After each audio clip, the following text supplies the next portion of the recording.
मुंबई के एक बड़े अपार्टमेंट में एक बुजुर्ग चौकीदार था। कुछ लोग उन्हें प्यार से रामू काका कहते थे। चेहरे पर झुर्रियां, सफेद मूंछें और बहुत ही शांत स्वभाव। सुबह से लेकर देर रात तक गेट पर बैठे रहते, हाथ में एक टॉर्च और एक छोटा नोटपैड लेकर।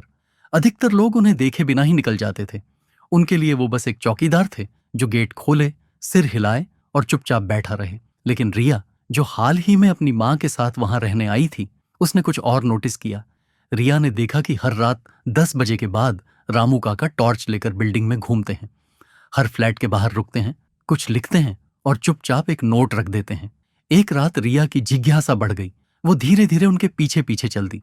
उसने देखा कि रामू काका एक बूढ़ी आंटी के दरवाजे के बाहर एक नोट रख रहे थे। सोने से पहले दवाई ले लेना, कल भी आप भूल गई थी, रामू काका। फिर दूसरे फ्लैट के बाहर, सोनू बेटे के जूते फट गए हैं, शायद अब बदलने का वक्त आ गया है। और फिर एक नोट पढ़कर रिया कुछ देर चुप रह गई। छोटू आज उदास लग रहा था, स्कूल से लौटते वक्त मुस्कुराया नहीं। सब ठीक है ना? रिया को यकीन ही नहीं हुआ। जिस इंसान को सब नजरअंदाज कर देते थे, वो चुपचाप पूरी बिल्डिंग का रखवाला बना हुआ था। उस रात रिया ने पहली बार एक नोट लिखा और रामू काका की टेबल पर चुपचाप रख दिया। थैंक यू, आपने बिना कुछ कहे जो ध्यान रखा, वो सबसे कीमती है। अगली सुबह रामू काका का चेहरा मुस्कान से भरा हुआ था। शायद पहली बार किसी ने उन्हें सच में देखा था।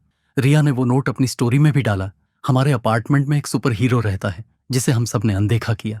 धीरे धीरे ये बात बाकी लोगों तक भी पहुंचने लगी। अब कोई बाहर निकलते वक्त मुस्कुरा देता, कोई पूछ लेता, सब ठीक है ना रामू काका? एक दिन किसी ने उनके लिए चाय भेज दी। बारिश के दिन थे तो किसी ने एक नया छाता लाकर पकड़ा दिया और बस इतना कहा, काका अब आपको बारिश में भीगना नहीं पड़ेगा। धीरे धीरे लोगों ने रामू काका को नोटिस करना शुरू कर दिया था। पर यह सब एक दिन में नहीं हुआ। रिया की उस छोटी सी कोशिश ने सबको सिखा दिया, बिना शोर की भलाई भी किसी के चेहरे की मुस्कान बन सकती है। सालों बाद जब रामू काका नहीं रहे, लोग उनके कमरे में गए। वहां एक डिब्बा मिला जिसमें 300 से ज्यादा हाथ से लिखे नोट रखे थे, कभी किसी को दिखाए नहीं थे। एक नोट में लिखा था, जिंदगी में कुछ बड़ा करने के लिए भीड़ नहीं चाहिए, बस एक रोशनी और एक दिल चाहिए जो उसे लेकर चले।